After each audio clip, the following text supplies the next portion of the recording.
Okay.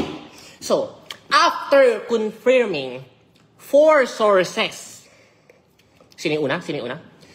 OG Diaz. Tama? Yun yung una eh. Pangalawa, pangatlo, pang-apat, hindi ko na pwedeng sabihin. Kasi I-protect my sources eh.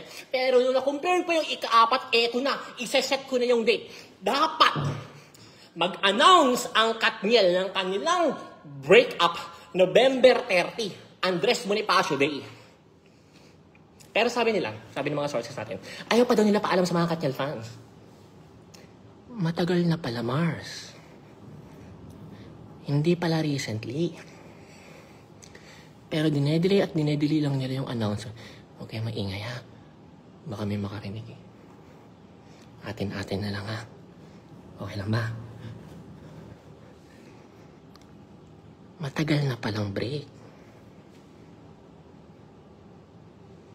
Check ko lang baka may makarinig. Matagal na pala.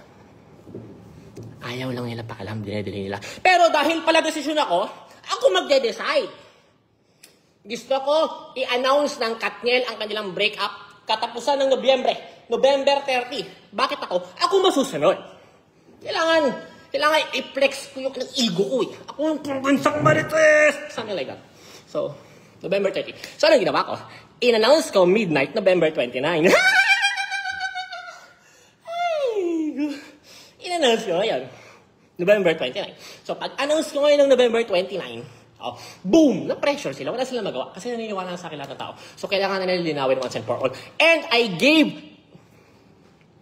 Catherine a favor. Pagod na yan.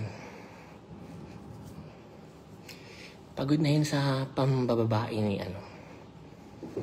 Pagod na yan. Sa tingin nyo, for the last 11 years, isa lang? Dami, boy. Napakarami. Dami pang naglapitan sa akin. May mga usapan pa sila, may mga picture pa sila. Ang dami. Kaya para sisihin natin yung isa sa isang breakup. Mali yun. Pagod na si Katniel. Parang putik. Ito na ako yung buong buhay ko. 11 years na ito. Pag-artist ako, nakadikit na ako dito. Ilang beses na akong niloko. Ilang beses ko lang nahuli. So, may listahan na kayo. Ano ba talaga yung reason of breakup? Maliban sa pagod na, Maliban sa pagod na talaga si Catherine. Ito na yung gusto na nakakapit ka na ba? Ito ang ship. Boom, ship. Ito na. Ang tanong ng bayan, Sian, totoo ba yung K? Andres Brillantes? Kayo ingay ba? Atin lang baka may karinig dito ng iba, di ba? At least kahit 10 lang tayo dito sa GC natin, okay lang yun.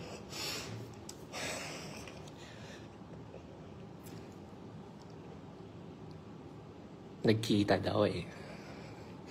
Nagkikita. Multiple times na. Lalo na yung after ng breakup nila ni Richie. Yan ang chika, ha? Hindi natin yan sure. Sila nakakalam na katotohanan. Ilan yung nasadap ko. Tapos, ito yung nakapagpapuno kay Catherine. Kaya binatawag, parang pagod na ako. Kaya lang na nag-break na sila few months ago. Ayaw pa rin sila pa-announce ng management. Negosyo yan, Brad eh. Laking negosyo yan. Daang milyones yung value niyan. Tapos sa announce mo lang, na-break na kayo. Brad, branding yan, Katniel. Baka pansin, mahina 20 million. Tapos sa announce mo na break up. Of course not!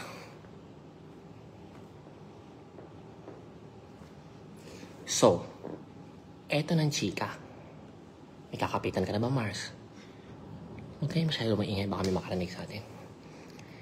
Ito pa lang si Andrea.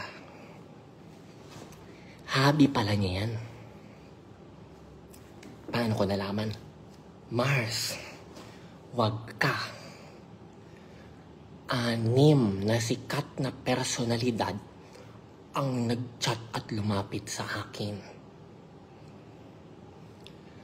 6.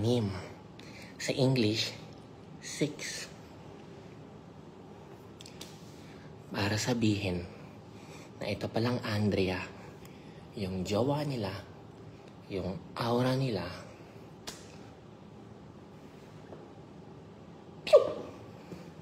no comment. Baka ma-cyber libel ako eh. Mahirap na. Total 10 lang naman tayo dito. Hilig pala niya yung... Eto pa mas matindi. Yan palang si Richie. Naririnig niyo ba ako? May mic pa. Yan palang si Richie. May una palang aura yan. Tinarget lang din niya sa PBB House pa. Oh! Oh my God! Nadulas ako, sorry. Ang malupit dyan, sila pa yata nung set. Overlap Mars. Kaya, na nag-break na sila ng Richie. Ito na, Kuya DJ. Pew! Yan pala yan. Pero, nagulat ka, no? Nagising yung anak mo sa gilid, no? Pero, hipak muna tayo. Hindi natin pwedeng sabihin na si Andres lang ang may kasalanan sa hiwalayang ito. Dahil may posibilidad na few months ago, 3 months ago, 4 months ago, 5 months ago, 6 months ago, hindi natin alam masigurado, may hirap magbanggit dito, baka matawag tayong fake news, kung ano man yung alam natin. Basta few months ago, pwedeng break na talaga yung Katniel. At dahil nalaman ni Andres Bonifacio na break na pala at single na si Kuya DJ, eto na yan. Target. Para bang na-challenge siya. Pero crush na crush niya talaga to. Love na love niya talaga to. So, anong pinapoint out ko? Para i-rule out natin. Para i-rule out natin na ang may kasalanan sa hiwalayang ito ay si Andres Bonifacio lamang. Mali yun. That's emotional. Parang may masisi lang tayo, meron lang tayo mapagbalingan ng galit natin. Mali yun. Hindi natin masabi dahil ito talagang lalaki. Talagang mahilig talaga for the past 11 years. Image loyal lang.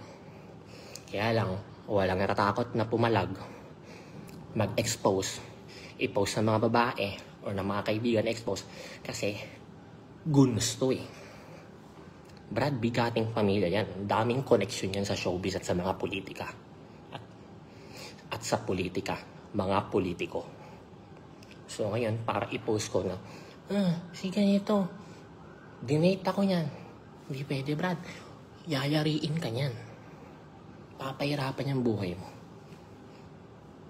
Kaya, for the past 11 years, tumagal na mukhang loyal lang siya. Nagets niya ba yung punto? Kasi takot lahat. Walang lumalaban talaga. At ngayon, going back, so napagod na nga si babae. Pagod na sa mga pamababae niya. Nag-break sila. At possible, nag-break sila. Doon lang sumausaw at pumasok sa eksena si Andres Bonifacio. So to rule out na siyang dila ng hiwalayan, mahirap masabi. Ngayon, lumabas na lang sila screen sa kanilang mga official statement. Siyempre, for the sake of business, kasi kahit hiwalay na rin naman sila, tuloy pa rin ang negosyo as separate branding. Ano yun? Ba't parang tatalsikan ko ng laway yung camera ko? Laway ko ba yun? So, okay na mga Mars? Patiktingin ko na listahan ko. Okay na Mars. Salamat sa pakikinig. Huwag mo na lang sana ipagkalat, ha? Atin-atin na lang baka sabihin, chismoso ko. O screenshot nyo nga itong 345,000. Boom, panis.